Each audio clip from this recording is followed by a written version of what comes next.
Hello and welcome back. My name is Alizee Zimmermann, and this is episode 4, the final section of the Turks and Caicos Reef Fund Stony Coral Tissue Loss Disease Observer Training. In this section, we're going to be looking at monitoring protocols, how we do our roving diver surveys, a little bit more information about that, a very quick touch upon decontamination, as these are still evolving protocols. And then there will be a final ID review that you can do, and I'll explain more about that when we get to it. So in water monitoring protocol, roving diver surveys. So with the roving diver survey, we are focusing, as I mentioned before, on the top 14 affected species.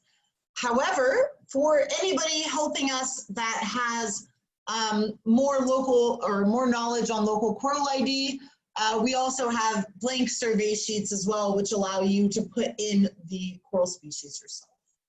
I'll look at those in a moment. So multiple divers can work on the same site. Remember, you shouldn't be diving alone, or at least diving to your comfort level. And so if you are working the same site, you're going to want to keep, maybe as much separation as you can. Say at least 10 feet, ideally 15 to 20 feet between you, so that you do not double count infected corals. Anybody who will be doing roving diver surveys for the Turks and Caicos Reef Fund, we will be doing some ID testing. Remember, data is only as useful as it is trustworthy, so we just need to make sure that the information has really stuck. And I'm very thankful that Judith Lang and Agra are potentially helping and working on creating an online test yourself program that people can use to really make sure that they're comfortable with coral identification and diagnostic differentiation. So we have 2 levels. Level 1 is just being able to identify the coral by form. Everybody I've taught so far will definitely be a level 2, but the idea is that you can combine them. So you can, for example, if you're swimming along and you see a brain coral, you can't for the life of you remember which species it is. Well, then you're going to stick to level 1 and you're going to identify it by form. So brain, star, boulder, mound, pillar, flower. And then level 2 is being able to identify by species itself. So this here is just an example of the roving diver survey form, which I will also be emailing to those who ask for it. And this is just a screenshot, so you can't see the entire form here. There are more species coming after, but let me just bring this down a minute so we can have a look at what's included on the form. So here at the top, we have our name, the date, the dive site if it's at a mooring, and if it's not at a mooring, if you have a GPS latitude and longitude. For people in the Turks and Caicos, if you run a charter boat or you have your own boat and you're going to go out and do surveys, going to areas that are not on moorings could be really beneficial for us, as we have less access to those areas, as I often end up jumping on public dive trips to go out and do surveys. You want to record the time of day, and then also you want to record the depth at the beginning and the end. It's good to have a depth range for these surveys. So then we have several titles at the top here. We have our species code. So again, this form was made to adhere to both level 1 and 2. So here we have the word brain corals, for example. If I cannot identify which brain coral it is, I'm going to tally in this row. Otherwise, going down in this column here, I have our different species of brain coral. So then, of course, if I can identify which species it is, I'm going to then tally appropriately. And this continues on with mound and boulder corals and goes on down, and there is one that is other. So you can still account for species of corals that you can't necessarily identify, as long as they are hard corals and you are not focusing on any soft corals or gorgonias. And then what you want to do is look at the different, the variations in health for these corals. So our first column here says tally colonies that have been dead for more than 2 weeks. They have thick algal growth. So that's something that's got thicker growth. It's clearly been dead for a while, and the entire colony is dead. Now this is important. When we were talking about mortality, we were talking about entire colony mortality, which leads me on to our second column, tally colonies with recent mortality. So recent mortality means that the entire colony is dead, and at least a section of that colony is still bright white. There is still a part of that colony that died within the last 3 days. We go down our list, we have actively diseased colonies. So actively diseased, I need to add a little D there, actively diseased colonies are colonies that are still partially alive and healthy and have an active lesion on them. Perhaps you're seeing a colony that does not have an obvious lesion, but it does have symptoms of concern, pale spots or focal bleaching. These are examples of what you would put in this column here. Unfortunately, last year, towards the end of the summer with our bleaching event, I was often seeing colonies that had both bleaching and disease. So we added this column here so that there was somewhere for us to record their presence. And then, of course, very important to tally all the undiseased colonies as well. And I would like to really put emphasis on that because it's incredibly easy when doing these kind of surveys to start swimming along and your eye is automatically going to be drawn to the colonies that have lesions. And it's incredibly important for the relevant trustworthiness of our data that we include all colonies, including those that are healthy and those that are not. So a very quick cap, because again, either myself or another representative from the Turks and Caicos Reef Fund will be doing kind of a checkout session, if you will, with any of our volunteers.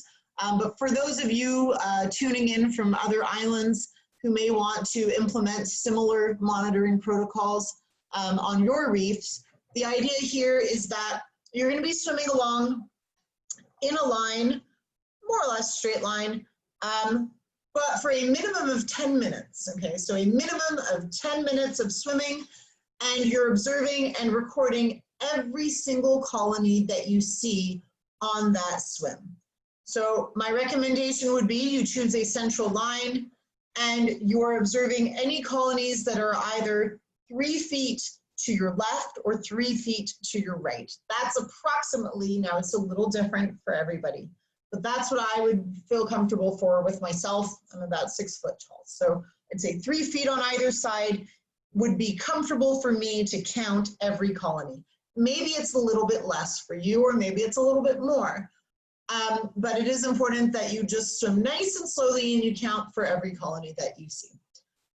And then once you've done that, currently we have some people that are working on creating an online database for the Turks and Caicos Reef Fund, which is great because this will allow citizen scientists and volunteers with monitoring to go online and directly enter their data onto an online database where this information, numbers can be drawn from this database and really allow us to use this data in positive ways. You can also, in the meantime, submit roving diver forms to Alizee at tcreef.org, and you will have an Excel, blank Excel sheet in the email that I send with all the slides and PowerPoints that you can fill in your data and then send it to us that way as well. So that is essentially what the roving diver surveys are. Now, they are not measured spatially, rather they're measured temporally. And the reason for this is that you're going to cover a lot more region, a lot more area. And the idea with these surveys is to try and get as much information about percentage of species, so prevalence in a species for the disease on certain reefs, as well as getting a bigger picture of reef composition. So putting down a 10-meter line will give you more spatially relevant data. However, in the initial phases with stony coral tissue loss disease, what we're trying to do is cover as much reef as possible to get an idea of the extent and the prevalence among species of this disease on our reef tract. So again, you can email alizee@tcreef.org with any questions, with any surveys, with any information that you'd like to share with us. And please, if you are sending photos, always make a note of the date and the dive site, or GPS if you can. And do take photos. Remember I mentioned take close-up photos. So you want to take photos. Let me just interrupt myself right here. This is an Agaricea tenuifolia where Caribbean ciliate infection has started upon a lesion. So just to show you the differences there again. So here's another photo. All the photos you're about to see were photos that I took on May 23rd, 2019. I had no idea what stony coral tissue loss disease was. I had never even heard of it. But on that day, I was doing dives for different reasons, different surveys, and we came across this section of reef that was just in the epicenter of an outbreak. And all these photos I took, and then I sent them to other people. And that's kind of how we started realizing and understanding what was happening along the West Caicos Reef back in May of 2019. So photos are incredibly important. One thing that I am guilty of is focusing on close-up photos. Please take close-up photos, but researchers know how this disease affects coral tissue. What we need more is further out panoramic shots that give you a better idea of how many corals are being affected on a reef, and also general reef composition for that area. Here's some more. So take photos, more photos and more photos, file them, separate them, date them, and feel free to please share them with us by emailing me on alizee@tcreef.org. So I'm very, very quickly just going to have a look at decontamination. The reason I'm not going to spend very much time on this is that the protocol for decontamination is currently being amended and changed. The reason being is that the current protocol involves 1% bleach solution as the percentage that will both kill the pathogen without structurally damaging neoprene or BCD bladders. The thing though is that it could cause some decoloration, and that is something that most dive operations or water sports operations, for obvious reasons, don't want. I'm thankful to say that AGRA is looking at a protocol that's based on a peroxide that would not have these adverse effects. So as I get more information about that, I will be sharing that with all operators here in the Turks and Caicos, as well as with anybody else who has interest. In the meantime, there are certain dive shops that are using different things. For example, Trident wetsuit cleaner, it's an antibacterial. I know Dive Provo is using that. And Big Blue Collective are using EcoWorks marine sanitizer. Both are environmentally friendly antibacterial sanitizers. And although we don't know 100% that they destroy this pathogen because it hasn't been tested on neoprene swatches, they are antibacterial, so they have a good chance of working, and they are better than not using anything. Water alone will not get rid of this pathogen. So if you are on sites with a lot of SCTLD, decontamination of gear, in the same way that you would wash your hands when outbreaks happen on land, we need to wash our gear in the water. Another very important thing is always move from the cleanest site first to the dirtiest site last. That means move from the site that has the least disease first, go there first, and then go to the site with the most disease, as to avoid inadvertently tracking any pathogens with you on your journey. Okay, and so now guys, the very last section, this is a Coral ID final review. So again, this is from the University of Florida. And as I go through these slides, I'm going to wait 5 seconds after posting the slide. This just gives you an opportunity to self-test. And then I will click again, and that will give you the answers. So,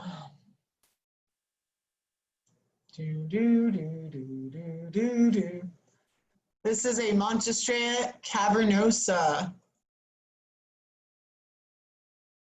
with stony coral tissue loss disease. Maybe I shouldn't do that. Here we have dark spots disease on SCID, Siderastria sidera.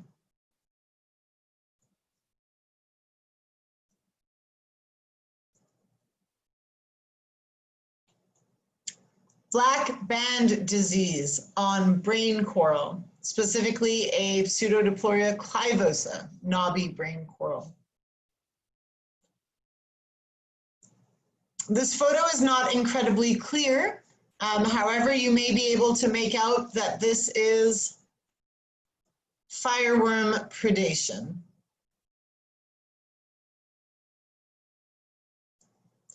Again, not the clearest of photos, but the pattern of these markings make it quite clear that they are fish bites, probably parrotfish bites.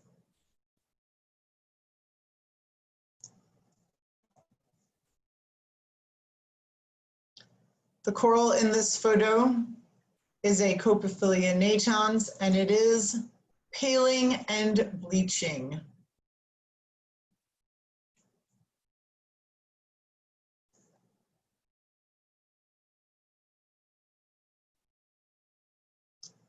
This looks like an SCTLD disease lesion on a Pseudodiploria strigosa.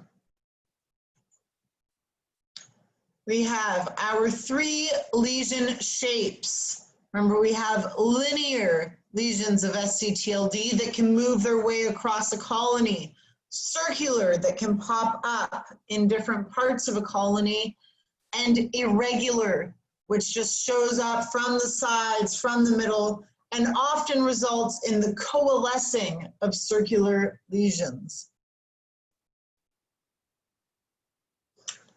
This coral, what is it? 5 seconds. Maze coral, Meandrina meandrites.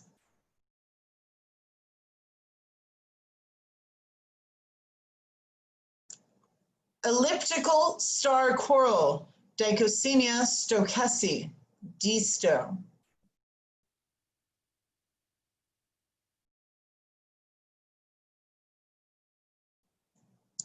Massive starlet coral, Siderastria siderea, SCID.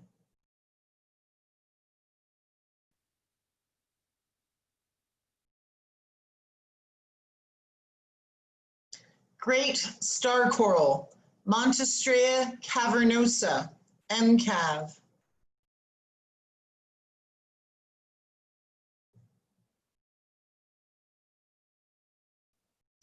Knobby brain coral, Pseudodiploria clivosa, P-cli.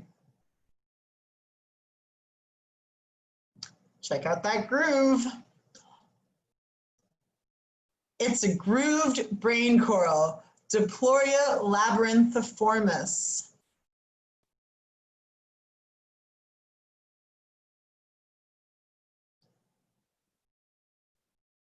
Boulder brain coral, Copophilia natans. Remember, bicolored with a very distinct line along the top of the ridge where the septa meet.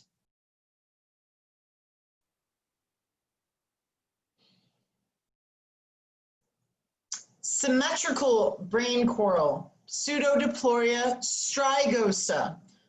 Remember, The lines go from meandering ridges on the top to parallel vertical or horizontal lines around the base of the coral.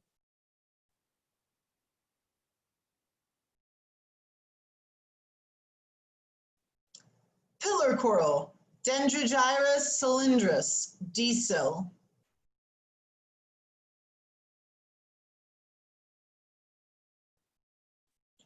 Lobed star coral, Orbicella annularis, ON.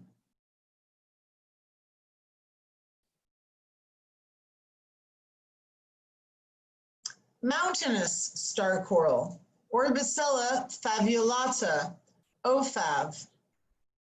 Remember, as OFAVs grow down the wall and get deeper, they start to plate out to expand their surface area. All right, great job, everybody. That now brings us to the end of the Turks and Caicos Reef Fund's Stony Coral Tissue Loss Disease Observer Training. I hope that you found these workshops useful, and please do continue the conversation. Email me at alizee@tcreef.org. Also, don't forget to use the links in the description to download the various PowerPoints, as well as the survey sheets. Okay, have a great day. Thank you.